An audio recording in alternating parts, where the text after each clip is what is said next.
Welcome to Rauta. This is Oslo Inferno Festival 2022.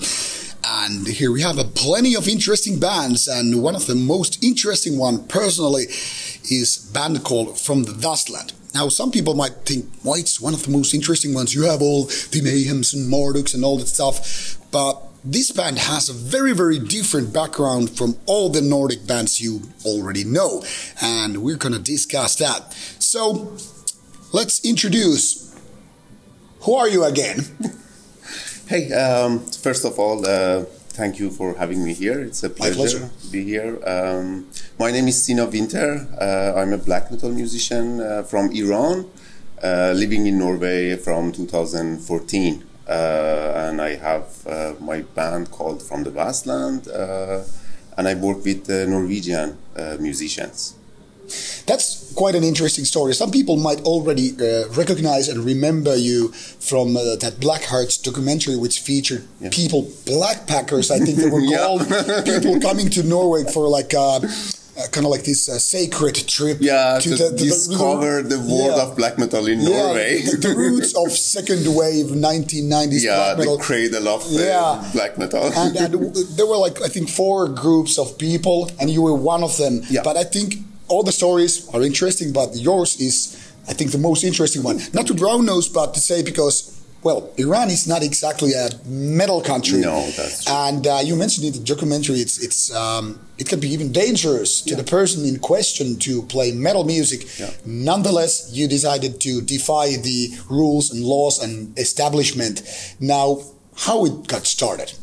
Yeah, actually, that's right. In Iran, black metal, or like metal in general, is not allowed. It's banned by the regime. And, of course, we don't have any metal festivals. There is no any metal record stores, no any label companies.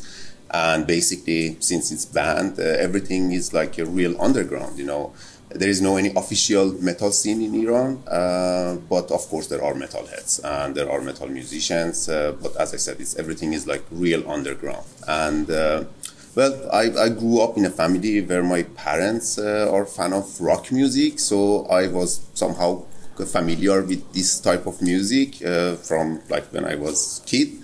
And also I have an older sister, and she was also into hard rock and metal music. So that's how, in first place, I got into metal.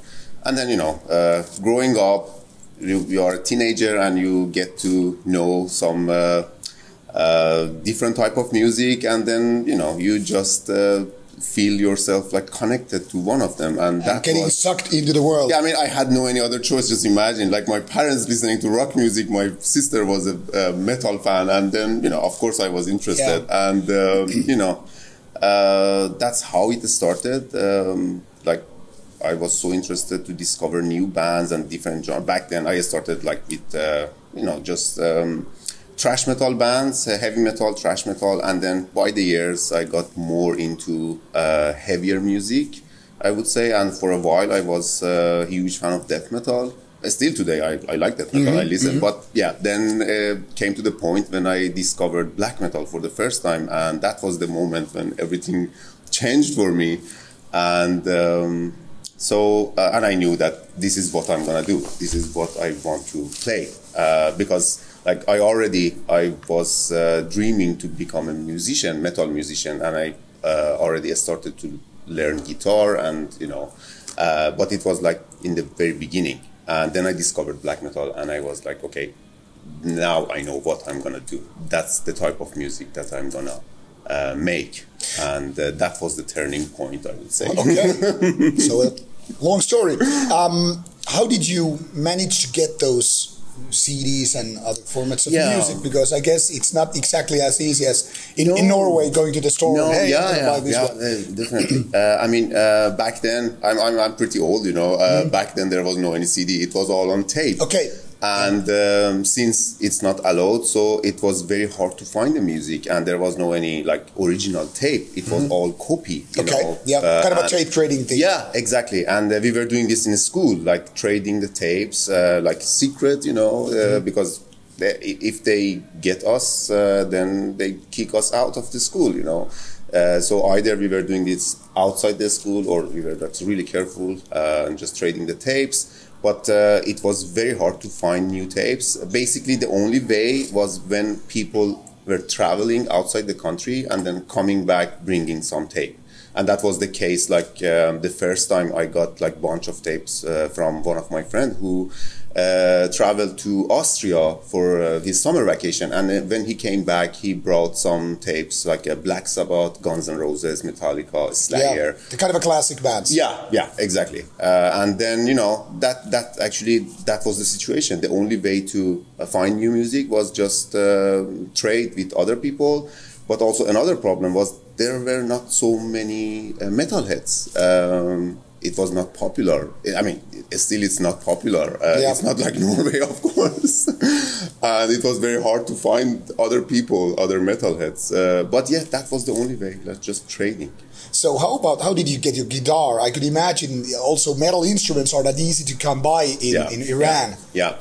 Well, the first problem was like not easy to find the guitar, but okay, there was like stores, music instrument stores that you could find the guitar, but very limited. You know, you didn't have much choices, and also another problem was find someone to teach you.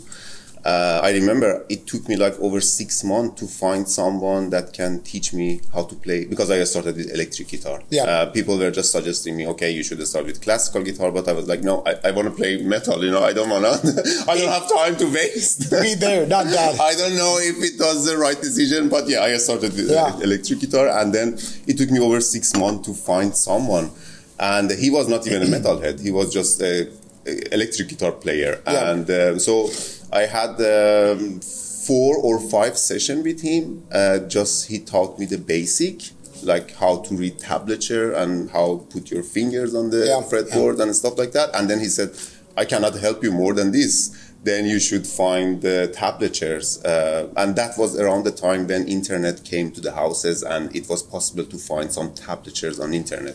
So all my time was like searching for tablatures, trying to find them, and then cover songs, my favorite songs, which was not easy when you don't have anyone to teach you. But yeah. Because I remember in my teenager years when we were at the local metal store, well, not metal store, but say an instruments and CD store, which also had a lot of metal.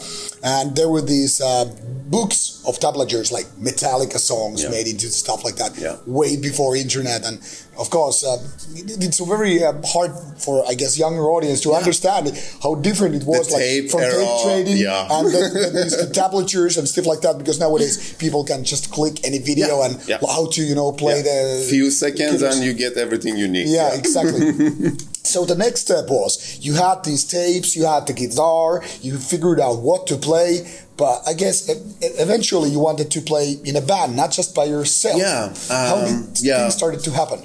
Yeah, actually, you know, when I started to play guitar, I was into death metal, as I said, and then I discovered black metal, which also has quite a story. But then I started to find tablatures from like black metal bands, and I think one of the first bands that I discovered was Darkthrone.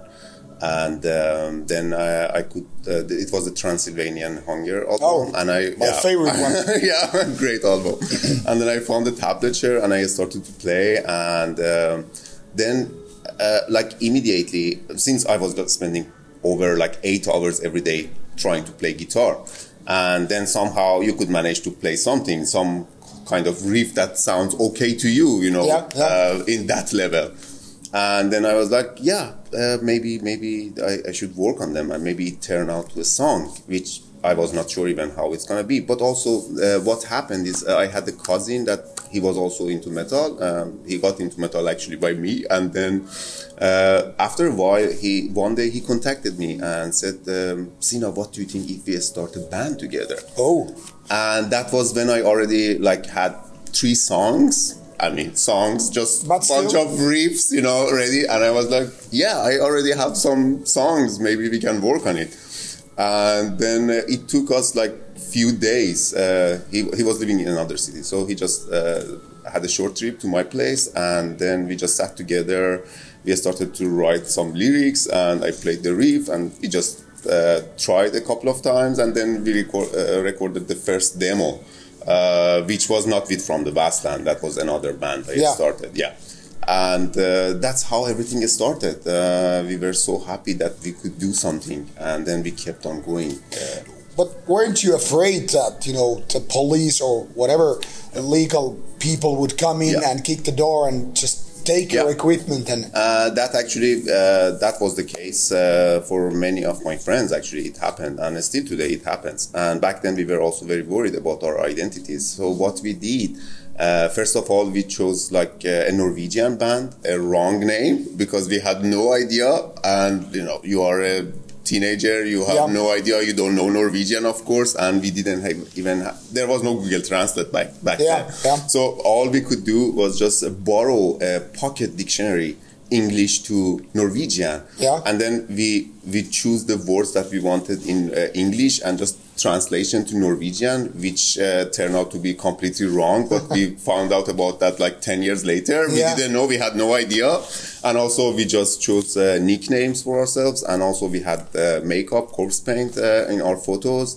And for the first 3 years, nobody knew this band is an Iranian band, because in this small community, underground community in Iran, like everybody knew each other, and they were like, of course, they were trading tapes and stuff.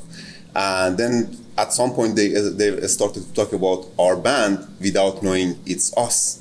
That was the time we just realized, okay, maybe we are doing good. Maybe we should, be better at promoting, But still, we were afraid about, if something happens, and we tried to keep it like a secret as long as we could. But at some point, you just people find out. Especially with the age of internet, things are right there. Yeah. What happened basically was we got the first ever review of our album in an online magazine from Estonia, and there they mentioned about, because they contacted us, they asked about the songs, and then they wrote a review, and then they mentioned also these guys are Iranian. And that's when everything was out there. So we couldn't keep a secret anymore. What kind of trouble that led you?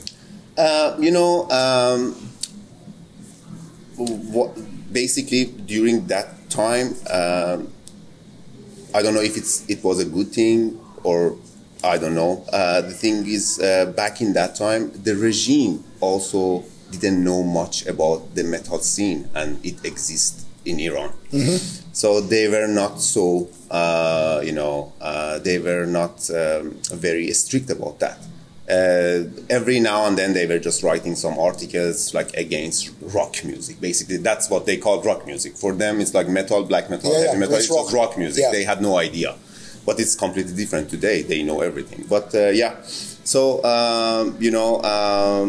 every now and then there was coming some articles writing against it, and then it was getting more and more. But at the same time, we were actually releasing more albums, and people get to know us.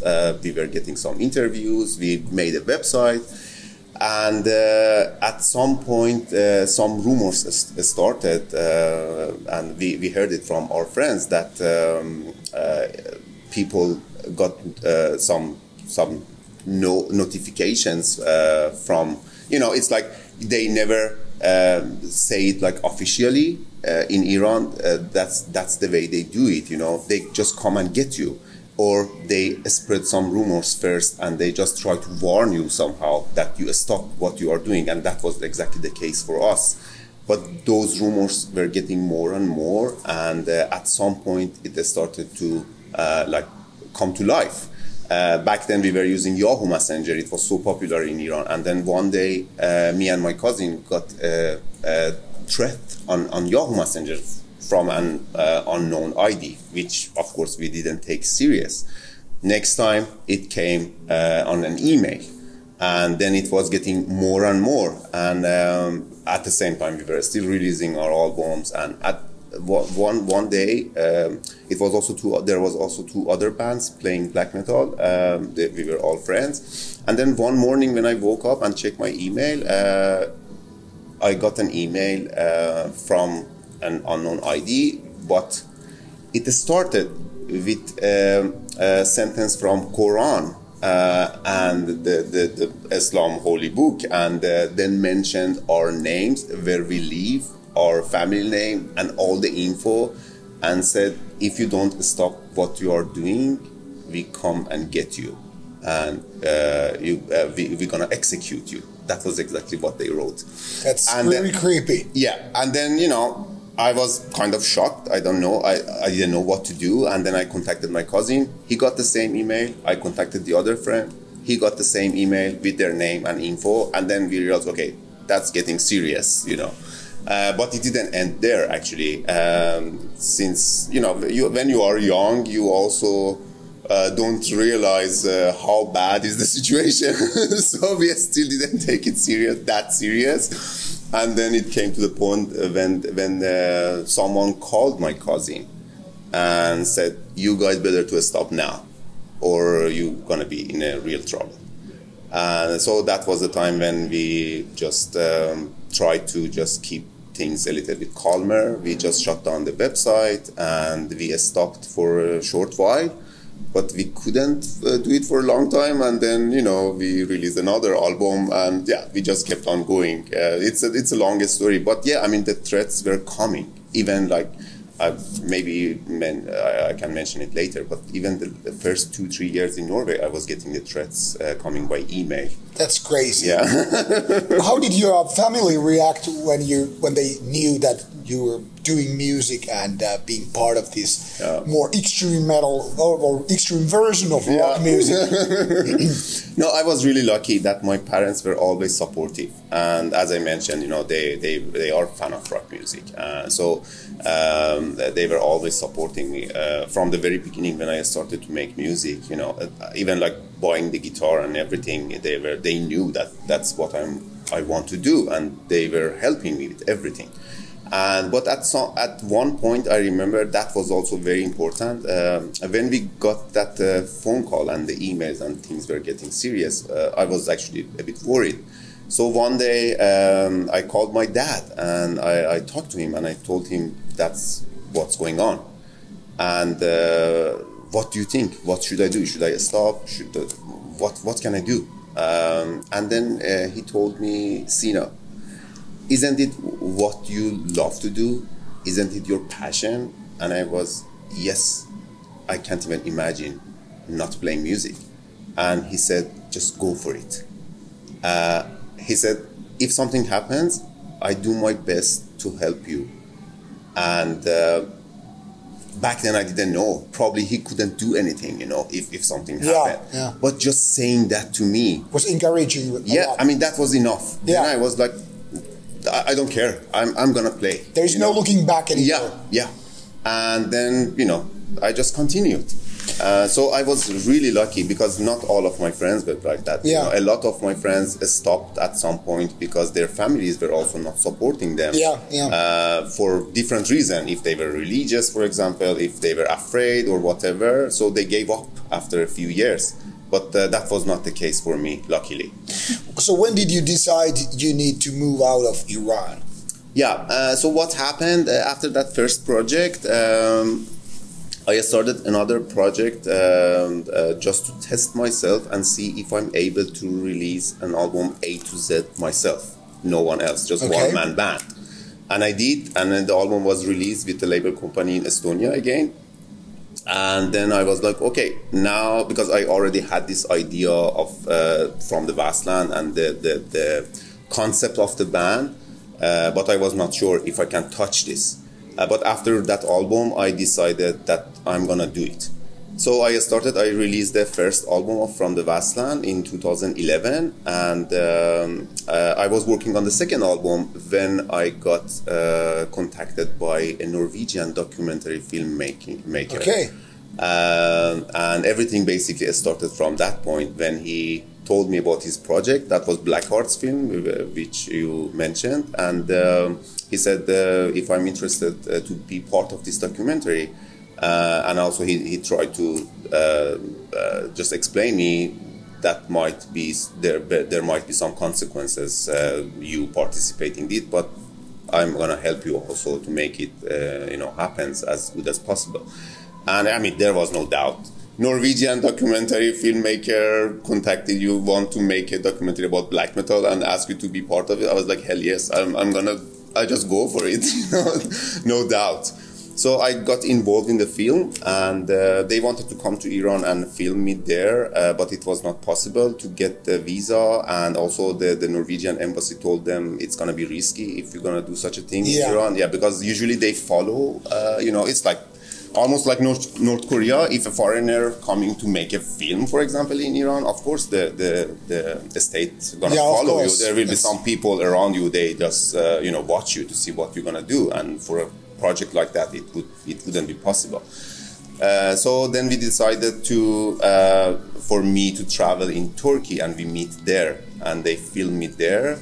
And at the same time, they got in touch with some Iranian filmmakers to do my parts in Iran. Okay, cool. Anonymously, which still today nobody knows who they are. Cool. They were like two people. They were actually known to me because they were also working with the Iranian national TV, but they never wanted to have their name on the film or anything. Yeah, because it would be like dangerous for their career. So we got some parts in Iran by them, and also we met for the first time in Turkey with the filmmakers, Norwegian filmmakers. And then we continued, and then I got the chance to, since my album was ready, I got the chance by help of these people, the filmmakers and some Norwegian musicians, which I might mention afterwards in follow-up questions. I got the chance to release that album with indie recordings in Norway, and also play the gig at Inferno Metal Festival in 2013. So with all the difficulties getting visa, they helped me out. They sort out everything, made everything ready, my band and visa and everything. So I came here, I played the first show ever. I never had any experience playing a show. So we played the show, and then I had only 1 week visa. So I had to go back to Iran. And it could be really risky. So I had to go back, and but we kept in touch with the guys. And then there is this organization called Safe Muse. They help persecuted musicians or artists like around the world. They have some different programs, so they could manage to help me to get like 2 years residency here in Norway to come and continue my music works. So after a few months, when I came back to Iran after the Inferno gig, after a few months I got that visa, and I could move to Norway and continue. Longest story. I tried to, compress it as much as possible. But it's good to learn from that. So it was basically because of the documentary that all the places you moved to Norway, not like Sweden or whatever. No, everything actually, I mean, of course, you are a black metal musician, so I was dreaming to even come to Norway and visit this country and like be part of the festival, just to see some bands, I was dreaming for many years. But that everything happened from that point when I got involved in the documentary film. So that's quite a story, quite a ride indeed. Now, talking about the music from the Vastland, it's indeed black metal, not the most extreme or rawest kind, but it's still black metal. And now, how things have changed over the years for you as a musician to create the music, because the style has obviously evolved. And you have found your own sound and style. How it is for you to write these songs?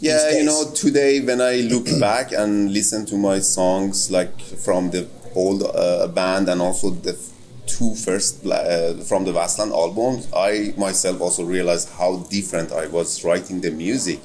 And during these years, just working with Norwegian musicians, I learned a lot. I should not say that, but at least like in my own standard, I write better music today because I have learned a lot.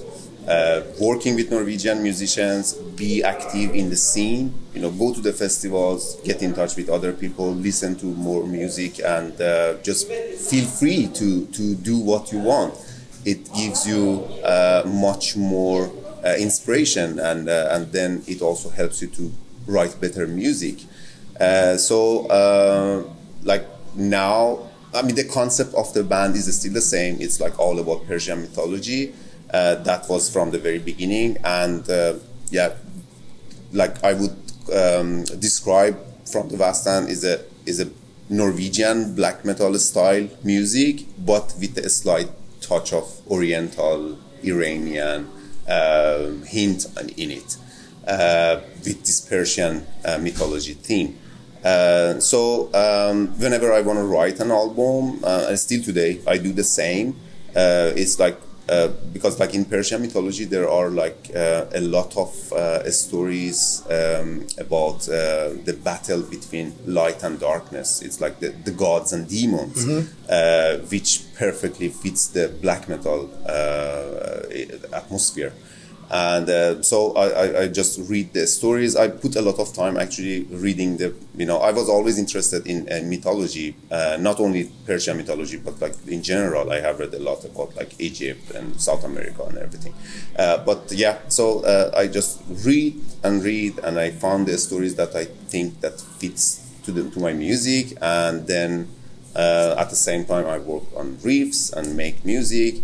And when as soon as I have recorded a demo with everything included, I use like drum programs and guitar lines. I play myself, also do the vocals, and then when it's ready, I send it to my bandmates. So they also listen to the music, they practice, and always they are free to like add their own touch in the music because we work together as a band. So. The result is somehow Norwegian, Iranian music because the drummer and the bass player are Norwegian, and I have written the core of the songs. So the result is something in between. Yeah, exactly, like a both worlds combined. Yeah.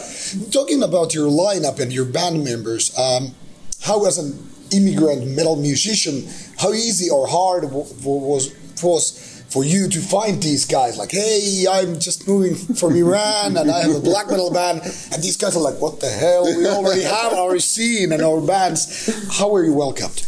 Yeah, actually, like in general, I would say the metal scene here in Norway is very inclusive. It's like they are all the musicians that I have met during the years. They are so friendly, very nice people. They always so helpful. But like my case was kind of special because of the film, and in first place because the filmmaker Christian Falk, he himself is a black metal fan, and he also knows a lot of good musicians. And in first place, it was he himself and guys from Keep of Colosseum and 1349. And also Mirkskog, or the guitarist, Tor Anders. They just helped me to have this back band to play the first gig. So it was Andre from 1349 back then, and then Sokolte, and also it was Vegar from Keep of Colosseum again back then, and Tor Anders. So we played together, and then we just kept on working together. When I moved in 2014, I had enough material, and we already made a plan. We just booked in a studio, so we went to studio together. We recorded a new album, and then we just kept on working together, played shows, recorded albums, and there was some changes by the years. Now I still work with Andre, the bass player. The drummer is Kevin from Galsvirt right now. And since I myself play both guitar lines, we just get like a session guitarist for all gigs. So since from the very beginning I was in touch with these guys, and they helped me a lot, to get into the scene and know more people and make some connections. So I was very welcomed. I was really lucky. So it was never a problem for me to work with Norwegian musicians. They were always so nice and helped me with everything. And still today, when I just look back and think about all the things that happened, I myself alone couldn't manage any of this. So of course, with help of the whole metal scene and good friends help a lot. Oh yes.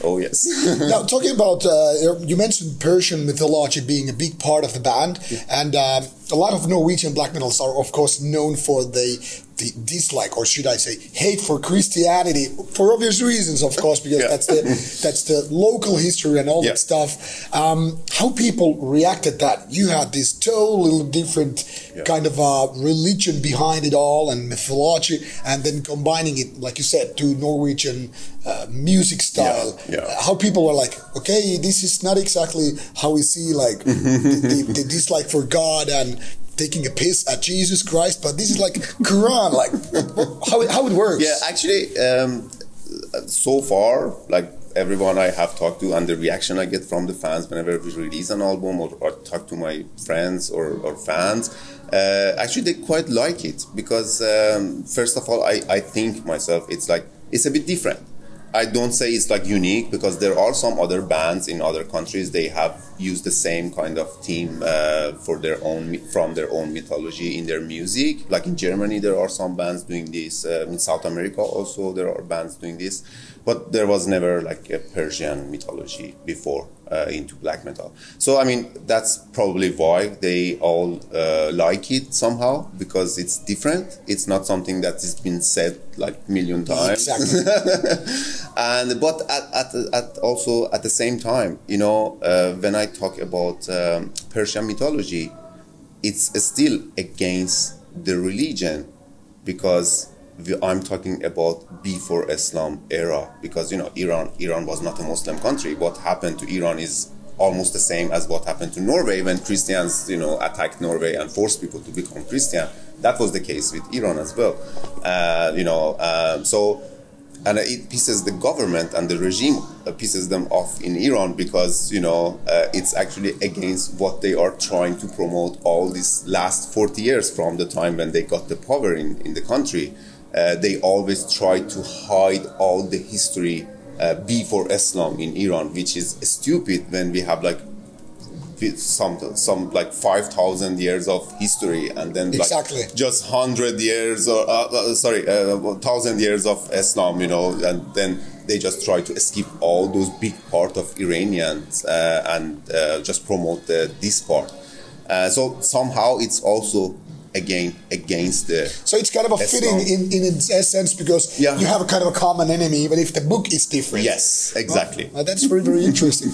Now things are obviously a little bit different now since you moved here and you're in a lot of, so to say, in a lot better place. And I guess it's kind of a dream come true in so many ways. Exactly. But of course you need to have the next level of what to reach with the band and your career. What is that next level? Yeah, I mean, like I'm always having a lot of big ideas and dreams. I try to reach and make them happen.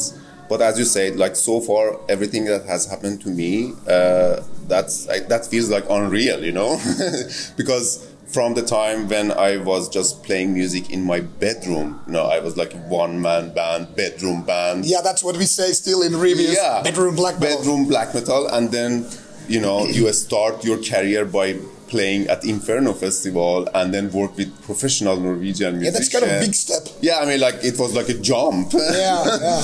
And but then, you know, now it's like more stable kind of like I can make better plans. Like now, every time we release an album, we make plan for some gigs, you know, and how to promote the album, what is the next step. And like right now, I mean, this pandemic, the last 2 years, it ruined everything. Yeah. Like what happened, actually, I was about to, the last album from the Vastland, the Half-Ton, was released, supposed to be released in 2020 in May, which we did, but that's when actually the pandemic also hit. So our plan, we had a release concert coming, we had a couple of festivals coming here in Norway, everything was planned, and we were thinking to maybe go on tour, but then, okay, fine, now everything is done. So now I'm trying to make plan again. Of course, my goal has been always writing better music. That's my main goal, and reach more fans that are, you know, somehow feel the same situation like what I had, you know, back in my country. because to me it's also very important to if my music would inspire someone to do something, that's my main goal. But of course, like reaching more festivals, playing more gigs, and just become a better musician, making better music, and reach out to more people. That's my like general goals always. Okay, now we have reached the point that I have to ask one of my favorite questions, not because it's one of the best ones, it's actually one of the worst, but it's related to your music and it's important. Now, if you had to recommend one song only to start listening, like there are lots of people like, okay, I don't know this, I mean, I have maybe heard this band name, but they don't know your music yet, and they need a starting point. So which song you would recommend to start diving into the world of from the Vastland? Then I'm gonna say the first song of the latest album, Haftan, and the song called Khane Awwal. That I would recommend. Probably that's because it's my latest album. Yeah. You know, the musicians, they always the last album sounds better to them. I don't know if it's my sometimes I say that you cannot do that, so anything else, but it's fine. It's fine. If not that one, then I would suggest to listen to Blackheart song, which, by the way, I wrote specifically for the documentary, and it's on the ending title of the film. That song I would also recommend. If they want to listen to From the Vastland, start with Blackhearts. All right, that's a very good thing. So, this is From the Vastland. This is Sina. Very, very interesting story. Not your typical black metal band, but nonetheless, kind of a dream come true. So, he makes good music. You should definitely check out that one. And, of course, we hope you all the best. Thanks for coming to Rauta. Thank you so much. Thanks for having me. That was a great pleasure. Indeed. Likewise. This is Rauta. This is Inferno Festival 2022. See you on the other side. And stay metal. Thank you so much. This was really, really Thank you. Yep. Let's take a photo for sure. For a memorabilia and of course social media boosting. Yeah. Once this comes out, I will post it on Instagram and all that stuff. And as we talked, what happened to my Facebook page? Yeah. Oh yeah. God damn it! Forgot to talk about that.